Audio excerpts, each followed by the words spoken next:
Hey, ausbust. It's me, a random stranger on the internet. Um, Thanks for being open to this. I think, this is weird, right?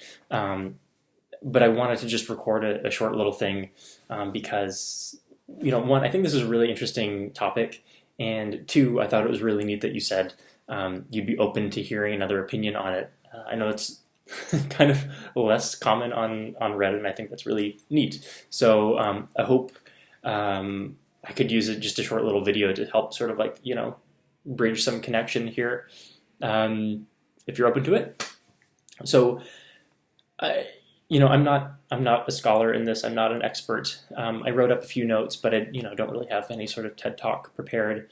But I wanted to just share a few thoughts, and I hope it doesn't get too rambly. But maybe I'll dive in. I think I wanted to split this up into maybe two parts, which is one, what is AAVE, responding to some of your posts here, like the origins of it. What is it, just like busted up English? And two, the implications. So we know what AAVE is. How should we think of it? How should we think of it? And does it deserve respect? That sort of thing, right?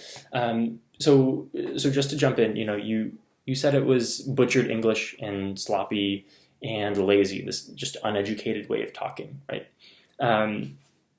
And I think a great way to think about dialect and language and AAVE is like how a linguist would think of it, or even like, I think it's a great idea to like take a step back and consider if you were an alien studying how humans communicate with each other, and you were free from cultural bias or all of our baggage, right, that we bring to it, how would you study it? Linguists kind of do this a lot in how they study language, and that they're doing a lot of describing. They're not exactly doing this grammar Nazi like prescribing, like this is correct, this is how you do it. If you do it this other way, you are wrong and bad. They do a lot of describing, like this is how people from this part of the world do it, or this part of the country do it. This is how these other people do it, and here's when it changed and how it evolved. That's what linguists do a lot of the time, and I think it's a really effective approach in trying to understand some of this stuff.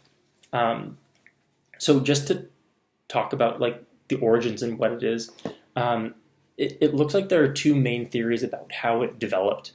The one first theory is that it's sort of this hybrid from the Atlantic slave trade, where you've got this, earlier form of English mixing with multiple West African languages, creating this sort of Creole mix of languages that then developed over time into something resembling AAVE.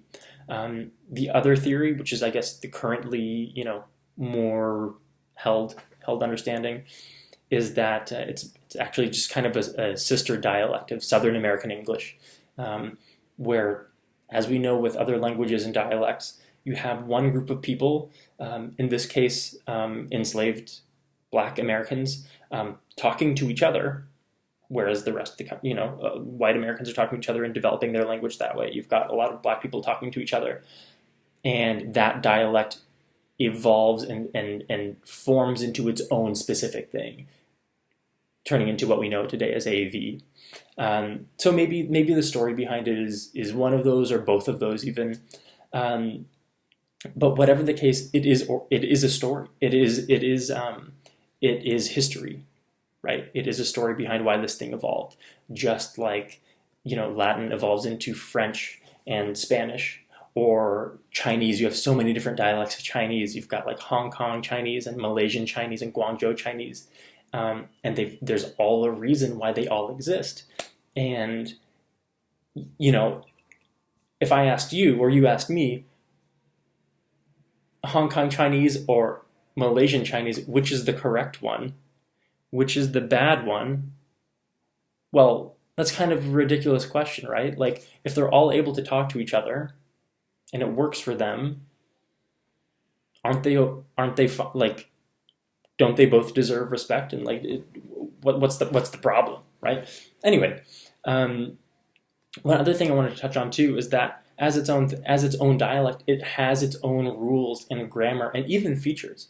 A lot of the things we kind of we might look down on Black English for as like being flawed or like too like casual or broken in some way, or actually you could see them as features, as elements that the English that you and I have don't have. So just a few examples. Linguists call this like deletion of verbal copula. So the word like is or are can be dropped in aave. So you, instead of saying he is shopping at the mall, you could say he's shopping, or she's driving her car, you could say she's driving. So that's something in aave that's also in other languages like Russian and Arabic. This is a feature that's in some languages but not the English we speak. Habitual be is another thing linguists identify as in this dialect. So this is a feature where you're talking about something that is a habit or something that you usually do, or you're usually involved with, but not necessarily currently involved with. So you could say he be working, or like he be producing music or whatever. He's not necessarily doing it right now, but he does it generally. That's kind of another feature. It's a cool thing. It's a thing that AAVE has that our general American English, assuming that that is the English you speak, does not have. That's kind of neat. So we can establish that it's its own thing with its own rules, right? Like any other language or dialect. Cool. Part two, what are the implications of that, right? You said that scholars can analyze it, but it doesn't change the fact of how it's perceived in the world.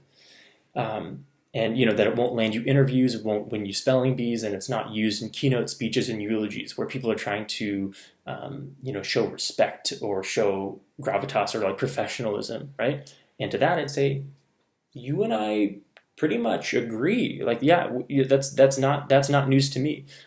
You are saying that this form of English, spoken mainly by Black people in the U.S., is stigmatized.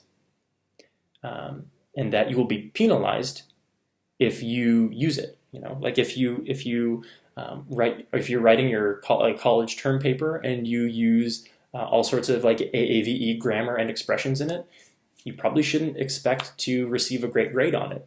You and I know that, right? But why do we know that? Why is that?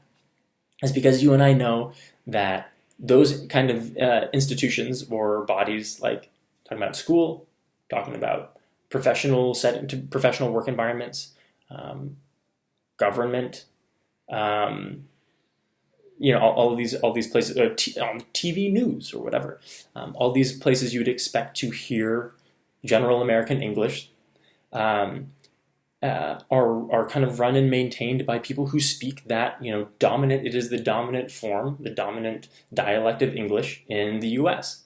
And because it's dominant, when you come in with your own form of English, your AAVE or whatever it is, maybe a very deep like Southern dialect of English, we know that people try to mask, to try to change over, to use General American or kind of minimize their specific way of speaking English. We know people do that.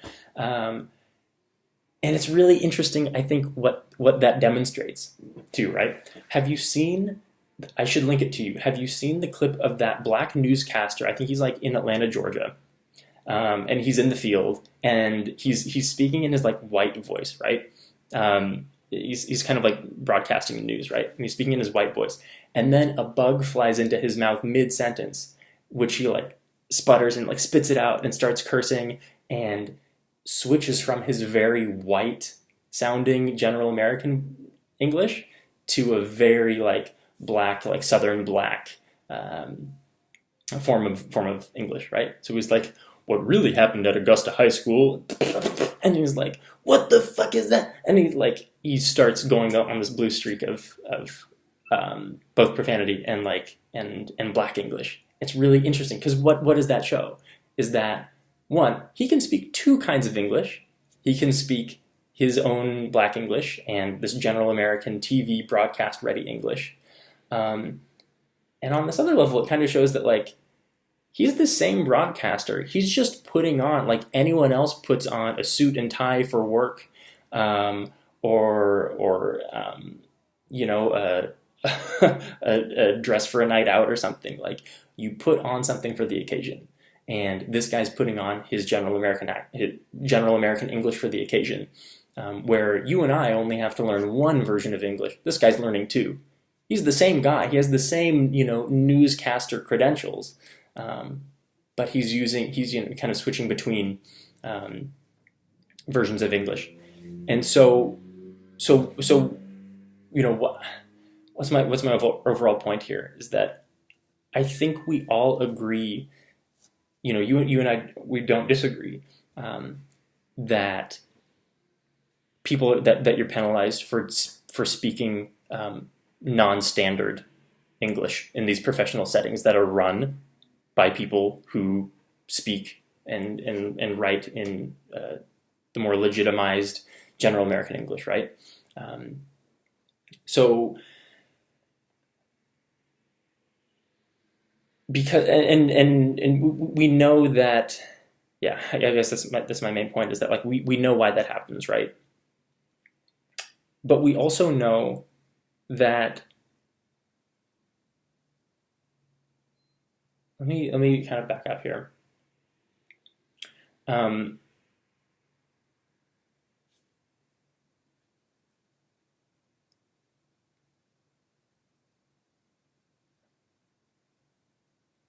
We know that there are two legitimate ways of speaking that totally work. Like, if you're Black, you have friends and family and community where your language is working and it's meaningful and it's capable of sophistication and artistry, and, like, it's capable of just as much as your English and my English are, right? And there's no problems with it. And on the other hand, you have these other kinds of English that are capable of the exact same thing. So they're not broken, right? Nothing needs to be fixed.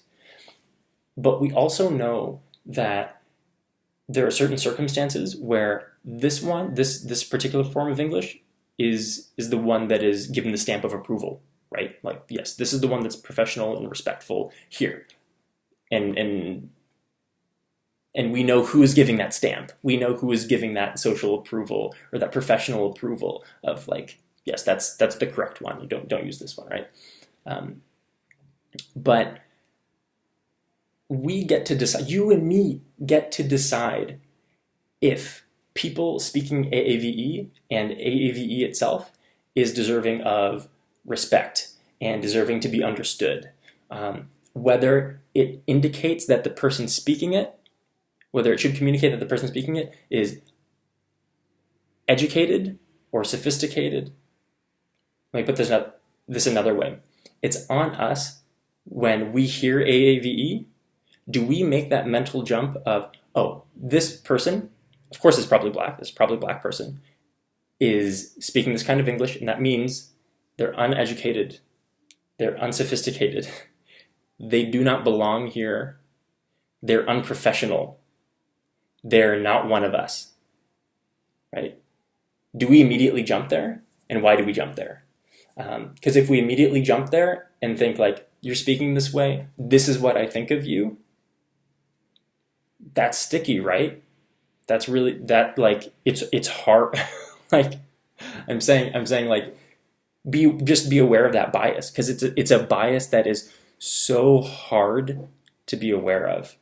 And I think if we don't check it and don't remind ourselves of it, it's really easy to slip into that trap of thinking that, like, you were speaking in this non-standard way, in this very Black way, and I was brought up with all of those sort of, like, the sort of, not sort of, explicitly racist and prejudiced ways of understanding Black people and Black culture.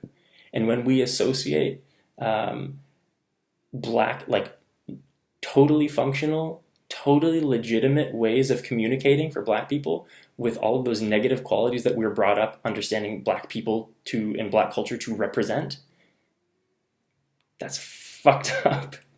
And so that's kind of what I want to impart, is that we are on the same page, that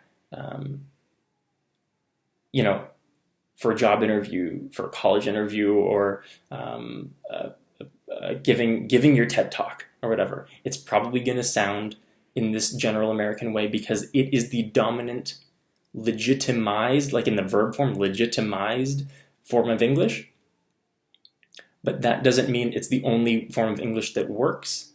And it doesn't mean that the other ways of speaking English indicate that the speaker is X, Y, or Z. Because let's face it, like, again, I think I already said this. You and I only had to learn this way that I'm speaking right now. This is the only kind of English I had to learn. I don't think it was that hard. People who speak AAVE, I don't want to say people who come to this country, but people who speak AAVE, who were born in the US, right, have to learn two ways of speaking. They learn the way that they were brought up speaking, and they learn the way that was taught in school, and that their workplace expects, right? That's kind of impressive. That's more impressive than me, right? Anyway, this was a 15-minute, 16-minute long ramble. Thank you for hearing that out and sticking with me there. This is an odd thing, but I hope part of this made sense and was interesting and that you consider it. Thanks. Have a good day.